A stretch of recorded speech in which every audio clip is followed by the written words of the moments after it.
नमस्कार दोस्तों, मैं जेनेओल मैथमेटिक्स टीचर। बच्चों, आज हम शुरू करेंगे नई यूनिट शुरू करते हैं। नई यूनिट जो आज शुरू कर रहे हैं वो अपनी रहेगी स्टैटिस्टिक्स। अब इस चैप्टर में से कंपटीशन के अंदर एक क्वेश्चन 100% आता ही आता है। अगर आपने बोर्ड के अंदर भी देखा होगा, हमारी +1 +2 के अंदर भी इसके में से एक क्वेश्चन बनता ही है। तो इस चैप्टर में सबसे पहली जो चीज पढ़ते हैं हमें measurement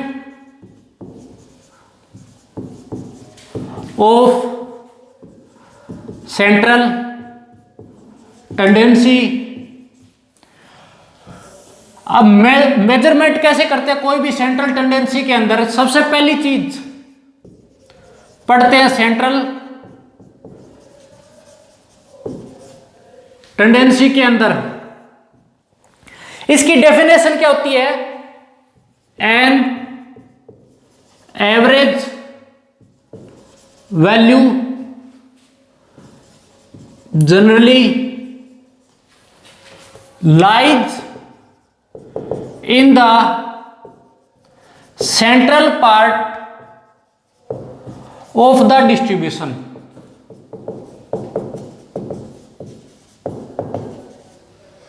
and such values are called measurement of central tendency। अब देखो, इसने सिंपल भाषा में इस बात में समझाता हूं आपको। इसका मतलब क्या बना है? कोई भी हमारे पास वैल्यू होगी, उसका जो सेंट्रल पार्ट होगा, क्या बोला इसने? An average value generally lies in the central part of the distribution. कोई भी अलग हमारे पास कोई वैल्यू है अलग अलग, उसमें से जो सेंट्रल पार्ट होगा ना, वो क्या होगी? सेंट्रल टेंडेंसी कहलाएगी। अब इस बात में इससे मेजर कैसे कर सकते हैं हम अलग अलग तरीकों से मेजर कर सकते हैं। जैसे पहला जो तरीका है वो क्या है हमारा? Arithmetic mean. दूसरा जो रहता है वो रहता है ज्योमेट्रिक मीन। तीसरा तरीका जो रहता है वो है हमारा हार्मोनिक मीन। और जो चौथा तरीका है वो क्या है हमारा? Relation between arithmetic mean, geometric mean और हार्मोनिक मीन। पांचवा तरीका हमारा क्या है? Weighted arithmetic mean. छठा तरीका हमारा क्या है? Combined arithmetic mean. सातवां जो तरीका है वो हमारा है मीडियन। और आठवां तरीका वो क्या है हमारा? मोड। तो ये हमारे अलग अलग तरीके हैं कोई भी मीन निकालने के लिए।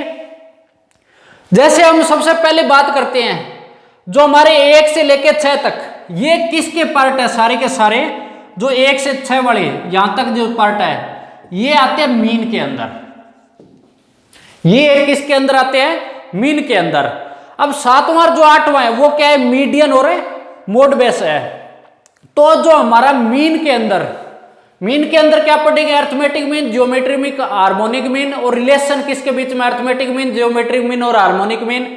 और पांचवा वेटेड अर्थमेटिक मीन। और छठा क्या है हमारा? Combined arithmetic mean. अब ये किस बेस पे था? सबके सब जो 6 तक थे हमारे मीन पे। सातवां क्या है? मीडियन। और आठवां हमारा क्या है? कोई भी मोड बेस। अब इस चैप्टर के अंदर सबसे पहले हम शुरू कराता हूं मैं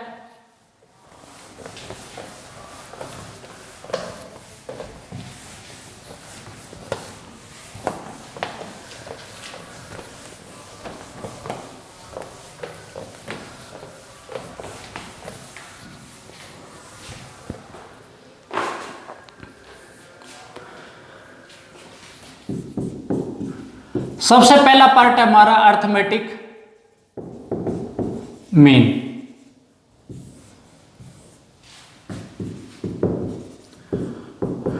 अर्थमेटिक मीन के अंदर जो हमारी पहली चीज है, पहली चीज क्या है हमारी? इंडिविजुअल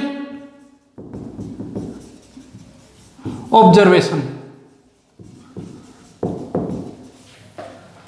इंडिविजुअल ऑब्जर्वेशन के अंदर जैसे हमारे पास कोई भी ऑब्जर्वेशन है, जैसे दो ऑब्जर्वेशन दे रखे हैं, अगर आपने अर्थमेटिक मीन के बारे में आपको पता है तो इसका अगर हमारे को अर्थमेटिक मीन निकालना हो ना, ए से हम अर्थमेटिक मीन को डिनोट किया जाता है। अर्थमेटिक मीन निकालते हो तो क्या करते हैं, ए प्लस बी अपॉन क्या करते हैं, 2 करते हैं। अगर ए बी सी का अर्थमेटिक मीन निकालना हो तो इस केस में क्या करते हैं, ए प्लस बी प्लस सी अपॉन 3 करते हैं। तो इस तरीके से क्या निकालते हैं, हम कोई भी अर्थमेटिक मीन निकालते हैं। इस केस में क्या होगा, x1 x2 और xn तक कोई भी n ऑब्जर्वेशन है तो इस केस में जो हमारा अर्थमेटिक मीन बनेगा उसको x बार से डिनोट करते हैं। मीन को कोई भी अर्थमेटिक मीन निकालते हैं उसको किससे डिनोट किया जाता है, x बार से डिनोट करते हैं। तो इस केस में जो अर्थमेटिक मीन बनेगा ना वो कितना, x1 प्लस x2 प्लस इस तरीके से बनेगा प्लस x1 अपॉन कितने थे ऑब्जर्वेशन, n हमारे पास कोई भी ऑब्जर्वेशन है। तो ये क्या था, हमारा कोई अर्थमेटिक मीन निकालने का तरीका था। ये कब था, कोई भी इंडिविजुअल ऑब्जर्वेशन दे रखे तब। अब आगे बात करते हैं, इसी का मैं आपको क्वेश्चन कराता हूं। क्वेश्चन क्या हो जाएगा हमारा, अब एक चीज यहां पे चलो एक और बता देता हूं, यहीं से शुरू कर देते हैं। जो x बार है ना, जो इस चीज को मैं ऐसे भी तो लिख सकता हूं ना, अगर समेशन में लिखना पड़ जाए, समेशन में कैसे, अगर इसको x आई लिख दूंगा मैं, i 1 से लेके कहां तक है, n तक, और अपॉन में कितना हो जाएगा n। जैसे जैसे i की वैल्यू क्या है यहां पे 1 2 3 कहां तक चलेगी, n तक चलेगी। जैसे ही हम वैल्यू पुट करते हैं, i इक्वल टू 1 पुट किया मैंने, x1 आ गया, 2 पुट किया, x2 आ गया, ऐसे ही कहां तक है, xn तक है। और नीचे क्या रह जाएगा हमारा, जो n था वही रह जाएगा। तो ये फॉर्मूला भी आपके डायरेक्ट पूछ लिया जाता है कई बार, कोई भी अर्थमेटिक मीन निकालने का डायरेक्ट समेशन की फॉर्म में फॉर्मूला पूछा जाता है। अब इसका क्वेश्चन कराता हूं मैं आपको, फाइंड अर्थमेटिक मीन ऑफ 174 175 179 172 और 173, इसका कोई भी अर्थमेटिक मीन निकालना है, ये हमारे पास क्वेश्चन है। तो सबसे पहले क्या करोगे, हमारे पास कितने ऑब्जर्वेशन है, टोटल 5 ऑब्जर्वेशन बने हैं, तो x बार निकालना है हमारे को। तो इस केस में क्या करेंगे, 174 प्लस 175 प्लस 179 प्लस 172 प्लस 173, और अपॉन में कितने ऑब्जर्वेशन है 5, तो 5 से क्या करेंगे, डिवाइड लगा देंगे। तो अभी इस केस में क्या करोगे आप, एक तरीका बताता हूं सोल्व करने का, जोड़ने से अच्छा देखो 170, इसका जो बिल्कुल बेसिक है वो 170 ले लो, ले लिया एवरेज। उसके बाद 170 से 4 ऊपर है, ये कितना है 5 9 2 3, इनको जोड़ लो, कितना हो गया 9 18 और कितना हो गया प्लस 23 अपॉन कितना कर दो 5 कर दो। तो इसको जैसे भी काटेंगे ना तो कितना हो जाएगा 170 प्लस कितने पे कटेगा ये 4.6, तो कितना हो जाएगा 174.6। तो ये क्या हो गया, हमारे पास कोई भी अर्थमेटिक मीन आ गया। हमारे पास 5 ऑब्जर्वेशन थे, उसके क्या हो गया अर्थमेटिक मीन है 174.6 आ गया। तो इस तरीके से आपको कोई भी अर्थमेटिक मीन निकालना है।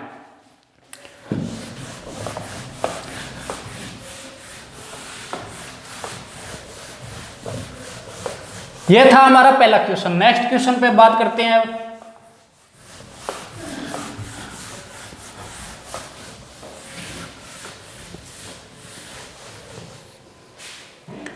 नेक्स्ट क्वेश्चन क्या है, द मीन ऑफ 30 टर्म्स, कोई भी 30 टर्म है, is 8, 1 of the term amongst the series is 12 which was found wrong, then find correct mean if, पहला पार्ट इसमें क्या दिया इसने, द रोंग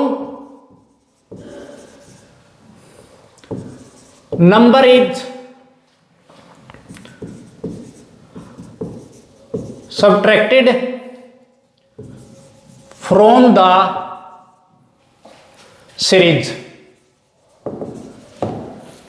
और बी पार्ट हमारे को क्या दिया है, wrong number is replaced by 18। ये हमारे को क्वेश्चन दिया है।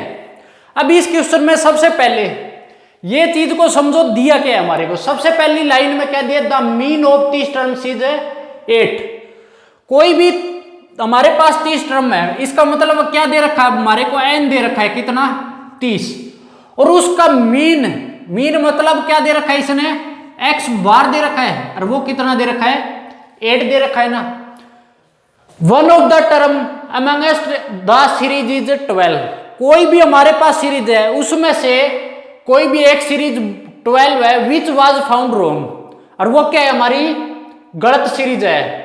देन फाइंड करेक्ट मीन, तो हमारे को कोई भी करेक्ट मीन बताना है। तो पहला केस क्या पूछा इसने, the wrong number is subtracted from the series. कोई भी सीरीज है उसमें से जो रोंग नंबर था उसको हम क्या कर देते हैं, सब्ट्रैक्ट कर देते हैं।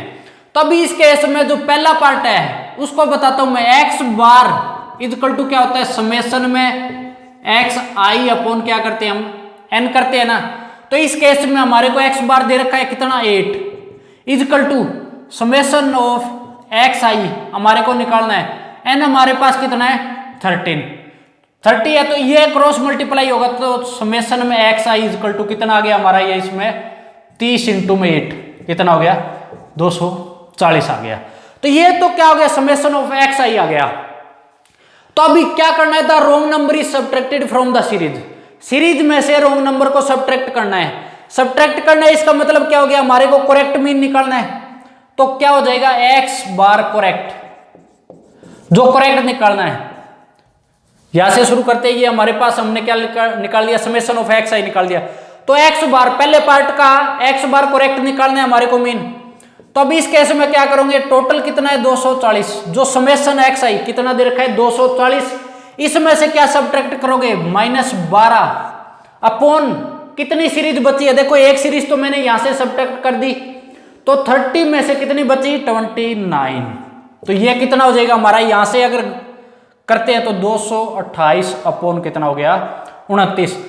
तो इसको डिवाइड लगाएंगे कितने, देखो अप्रोक्सीमेट 7 पे जाएगा, ये 7 पॉइंट कितना बचेगा यहां से 203 हो गया, 203 में से 25 बचेगा, जीरो लगी पॉइंट पे जाएगा, कितना हो गया 7.86 अप्रोक्सीमेट क्या हो गया हमारा x, जो करेक्ट मीन है वो आ गया। ये मीन कब आया, जब हमने क्या सब्ट्रैक्ट किया था, 12 को सब्ट्रैक्ट किया था। अब दूसरा पार्ट इसी के अंदर क्या पूछा इसने, जो बी पार्ट है उसमें क्या दिया है, wrong number is replaced by 18। जो हमारा रोंग नंबर था उसको रिप्लेस किस में कर दिया, 18 में रिप्लेस कर दिया। तो इस केस में जो करेक्ट मीन आएगा वो कितना हो जाएगा, 240 में से तो 12 तो घटा दिया, लेकिन रिप्लेस किस में किया था, 18 जोड़ेंगे ना, अपॉन कितना हो जाएगा 30। अब एक चीज बताओ, यहां पे मैंने जो n है वो हमारा 30 लिया, क्योंकि 12 की जगह किसको रिप्लेस कर दिया, 18 को रिप्लेस करेंगे तो 29 सीरीज प्लस ये 18 क्या हो जाएगी, ऐड हो जाएगी, तो कितनी हो गई n हमारा टोटल है 30 वापिस हो गया। तो इसमें से जाएगा कितना बचेगा, 6 बचेगा ना प्लस का, 246 अपॉन कितना हो गया 30। तो ये काटेंगे कितना हो जाएगा 8.2। तो ये क्या हो गया, x बार है करेक्ट। तो इस तरीके से आपको कोई भी अर्थमेटिक मीन, ये मोस्ट इंपॉर्टेंट क्वेश्चन है, इस तरीके से आपको रिप्लेस करना, करेक्ट कोई भी सीरीज है उसका मीन करेक्ट करना, और आपको हर बार क्वेश्चन में जरूर पूछा जाता है।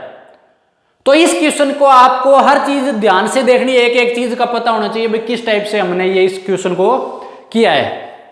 तो ये था हमारा क्वेश्चन जो कि अर्थमेटिक मीन पे।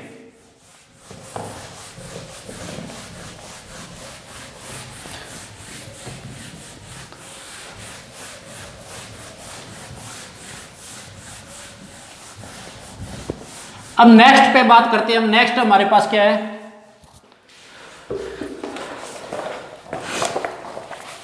नेक्स्ट क्वेश्चन करवाता हूं मैं आपको।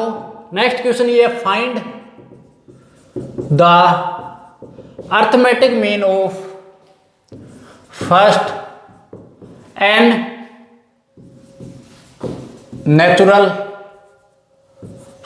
Natural numbers. क्या पूछा इसने, हमारे को अर्थमेटिक मीन निकालना है किसका, फर्स्ट n नेचुरल नंबर का। तब इस केस में सबसे पहले क्या करोगे, अर्थमेटिक मीन निकालना है। फर्स्ट नेचुरल नंबर कौन से हो गए, 1 + 2 + 3 और कहां तक जाएगा, n तक। और टोटल ऑब्जर्वेशन कितने हो गए, n हो गए ना भी, n नेचुरल नंबर का निकालना है तो टोटल ऑब्जर्वेशन कितने हो गए हमारे पास, n हो गए। तो इस केस के अंदर अब एक चीज यहां पे देखो, सम ऑफ नेचुरल नंबर का सम निकालने के लिए एक फॉर्मूला होता है, वो क्या होता है, n + 1 अपॉन क्या करते हैं 2। ये होता है कोई भी सम ऑफ नेचुरल नंबर निकालने का डायरेक्ट फॉर्मूला। क्या याद रखोगे, n × n + 1 अपॉन क्या करोगे 2। तो अब इस केस में जो हमारा न्यूमरेटर के अंदर बैठा है उसका सम कितना हो गया हमारे पास, n + 1 अपॉन 2 इंटू में हमारे पास क्या पड़ा है n, तो n से n तो कट जाएगा। तो अब इस केस में x जो हमारा मीन कितना हो गया, n + 1 अपॉन 2 कर देंगे। तो ये था हमारा कोई भी नेचुरल नंबर उसका अर्थमेटिक मीन निकालने का तरीका। अब दूसरा क्वेश्चन इसी पे और बताता हूं आपको। वो क्वेश्चन है हमारा, find the arithmetic mean of square of n natural numbers. कोई भी n नेचुरल नंबर है उसके स्क्वायर का अर्थमेटिक मीन निकालना है। तो इस क्वेश्चन में क्या करना है आपको, सबसे पहले तो ये पता होना चाहिए बोला क्या इसने, find arithmetic mean square of the n natural number. कोई भी n नेचुरल नंबर के स्क्वायर का अर्थमेटिक मीन निकालना है। तो अब इस केस में क्या करोगे, square of the n natural number कैसे हो जाएगा, 1 का स्क्वायर + 2 का स्क्वायर, इस तरीके से कहां तक जाएगा, natural number means n² upon क्या करेंगे, n करेंगे ना, ऑब्जर्वेशन क्या हमारे पास n है, अपॉन n कर दिया। तो अब इस केस में क्या होता है, sum of square of natural number. कोई भी नेचुरल नंबर के स्क्वायर का सम किसके बराबर होता है, n + 1 इंटू 2n + 1 अपॉन क्या करते हैं 6 करते हैं। तो भैया ये भी फॉर्मूला यहां से आप याद रख लेना, ये दो फॉर्मूले डायरेक्ट याद रखने हैं। क्या करोगे, n × n + 1 into 2n + 1 upon क्या कर दोगे 6 कर देंगे। तो अब इस केस में कितना हो गया, x करेक्ट, x कितना आ जाएगा, x बार हमारा यहां से n + 1 2n + 1 अपॉन 6 इंटू में जो n हमारा नीचे बैठा है वो हो जाएगा, जो कटता है काट दो। तब इस केस में आंसर कितना आ जाएगा हमारा, n + 1 इंटू 2n + 1 अपॉन कितना हो जाएगा 6, और ये हमारा इसका आंसर आ गया। जो ये दोनों क्वेश्चन करवाए ना आपको, ये प्रीवियस ईयर क्वेश्चन है भाई। खासकर जो एनडीए की बच्चे तैयारी कर रहे हैं ना, वो तो इनको अच्छे से घोट के पी जाना भाई, इन दोनों क्वेश्चनों को अच्छे से कर लेना, जो एनडीए नेवी और एयरफोर्स की तैयारी कर रहे हैं। तो ये था हमारा कोई भी अर्थमेटिक मीन है इंडिविजुअल के केस में निकालने के क्वेश्चन, और है जो हमारे फॉर्मूले है वो। इस चैप्टर में से ऐसे लगा लो, कंपटीशन के अंदर तो आपको डायरेक्ट फॉर्मूले भी बहुत ज्यादा पूछे जाते हैं। तो हर चीज का आपको पता होना चाहिए, एक एक चीज का। चैप्टर बिल्कुल छोटा है, कोई बड़ा नहीं है। अब दूसरी बात करते हैं, discrete frequency distribution.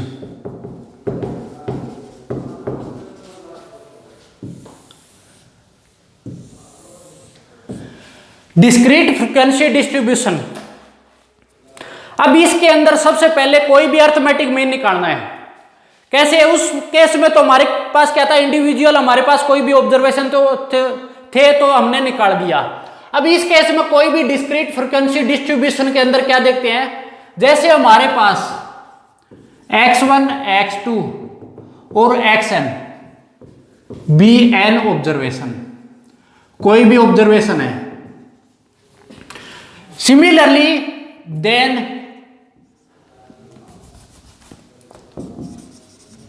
f1 f2 और fn, ये क्या है, बी देयर कोरोस्पोंडिंग फ्रीक्वेंसी, ये कोरोस्पोंडिंग कोई फ्रीक्वेंसी है। तो अब इस केस में कोई भी अर्थमेटिक मीन निकाल रहे हैं तो कितना हो जाएगा, f1 इंटू x1। देखो एक चीज बोलिए इसने, ये तो थे हमारे कोई भी n ऑब्जर्वेशन, और ये क्या थी, f1 f2 fn, क्या है हमारा कोई भी देयर कोरोस्पोंडिंग फ्रीक्वेंसी। तब इस केस में कोरोस्पोंडिंग फ्रीक्वेंसी का मतलब क्या गया, x1 की फ्रीक्वेंसी f1 है, तो f1 into x1 plus f2 into x2, इस तरीके से कहां तक जाएगा, fn इंटू में xn। अपॉन में क्या करोगे आप इस केस में, f1 प्लस f2 प्लस और fn तक जाएगा। यह था कोई भी अर्थमेटिक मीन निकालने का फॉर्मूला। इसी के साथ आपको जो क्वेश्चन के अंदर डायरेक्ट फॉर्मूला पूछेगा वो देख लो कैसे करते हैं। वो हमारे को समेशन की फॉर्म में बहुत ज्यादा पूछे जाते हैं, जो इस चैप्टर में से समेशन की फॉर्म में जो फॉर्मूले आएंगे वो बहुत ज्यादा पूछे जाएंगे। तो इस केस में x बार कितना हो जाएगा, समेशन के अंदर fi इंटू में xi, fi इंटू xi लिख रहा हूं मैं, अच्छे से देख लेना इस चीज को। समेशन के अंदर fi, i का 1 से लेके n तक। तब इस केस में ये तो मैंने बता दिया, अभी i कहां से 1 2 3 कहां तक जाएगा, n तक। तो अब इस केस में क्या हो गया, ये आ गया हमारा समेशन की फॉर्म, कोई फॉर्म में फॉर्मूला। तो आपको इस फॉर्मूले को याद रखना है। जो हमारा डिस्क्रीट फ्रीक्वेंसी डिस्ट्रीब्यूशन के अंदर अर्थमेटिक मीन निकालने का जो फॉर्मूला है, इस फॉर्मूले को सबसे ज्यादा बार पूछा जाता है। क्या करना है, इसमें सिर्फ समेशन 1 से लेके n तक fi into xi upon summation के अंदर क्या करोगे, fi करोगे। तो ये था हमारा फॉर्मूला इसके अंदर। अब एक चीज और देख लो, इसकी टेबल कैसे बनती है, हमने किया कैसे, जैसे हमारे पास कोई टेबल है, कैसे लिखा मिलेगा, xi और fi, x1 x2 इसी तरीके से जाएगा और कहां तक, xn तक। सिमिलरली f1 f2 और कहां तक जाएगा, fn। अब एक चीज और देख लो, इस चीज को मैं एक फॉर्म में और लिख सकता हूं, कैसे, समेशन के अंदर fi इंटू xi अपॉन के अंदर n लिख सकता हूं। और वो कैसे हुआ, ये चीज भी देख लो, जो हमारा f1 f2 fn तक है, इसका जो समेशन है, जो फ्रीक्वेंसी का समेशन fi, इसको n से भी डिनोट किया जाता है। इस चैप्टर के अंदर आपको ये चीज देखने को मिलेगी, और पेपर के अंदर n की फॉर्म में, जो हमारा कैपिटल n है, उस फॉर्म में हमारे को ये फॉर्मूला मिल जाएगा। तो ये भी आपको पता होना चाहिए, जो समेशन fi है, जो फ्रीक्वेंसी है, उसको किससे डिनोट किया जा सकता है, n से भी डिनोट किया जाता है। तो ये था हमारा जो आज का जो मैंने आपको करवाया बेसिक अर्थमेटिक मीन का, और जो हमारे क्वेश्चन है। तो इस जो भी मैंने आपको बोर्ड पे क्वेश्चन करवाए है ना, वो आपके प्रीवियस ईयर क्वेश्चन मिलेंगे और मोस्ट इंपोर्टेंट क्वेश्चन रहेंगे, जो आगे आप पेपर दोगे उसके अंदर भी आपको मिल जाएंगे वहां पे। और ज्यादातर इस चैप्टर के अंदर मैं एक बार फिर बोल रहा हूं, जो हमारे फॉर्मूले हैं उसको भी अच्छे से कर लेना। और फॉर्मूले कोई मुश्किल नहीं है, बिल्कुल आसान फॉर्मूले है, और सबसे छोटा चैप्टर है, और इसमें से एक क्वेश्चन 100% आता ही आता है, कोई रोकने वाला नहीं होता। तो आई होप जो मैंने आज करवाया वो सारा आपको समझ में आ गया।